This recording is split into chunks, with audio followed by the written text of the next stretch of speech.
All right, we have Frank here, and we have our, let's call it our vintage challenge 305. What was our problem here that we were trying to fix, Frank? Well, we didn't have a measuring tape on the machine. The tape was broken. Yes. Why? Why was it broken? I forget. Because Haddon broke it. That's right. Sorry for throwing you under the bus, Haddon. So we've always cut things by eyeballing it or marking it with a ruler. So we got the tape from Lenore's old machine and it didn't fit, so we never used it. We never set the tape up because it didn't fit. Right. So tell me what you did to make this work. So I did some oblong holes inside the tape. Show me what you did back there.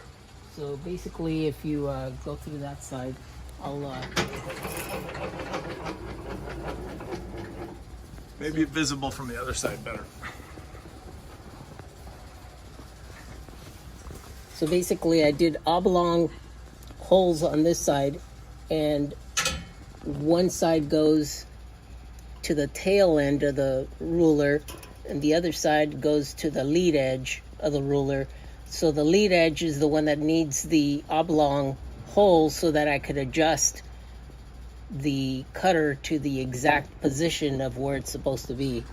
So basically the back gauge here is tied to the measurement, and when it moves back and forward, it changes the measurement on the front side, and you can see it through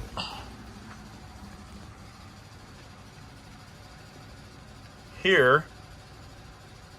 But the factory light also didn't work. So what did we do for a light? Well, so the light usually just faced down. It was facing down. So what we did is we turned it, and it actually shows up inside the eye.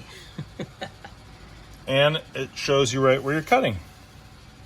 Yep. So a 2-second improvement that is, or 20-minute, 30-minute, hour improvement that is going to change the way we cut and not have to pre-mark things. So that's a fantastic improvement, Frank.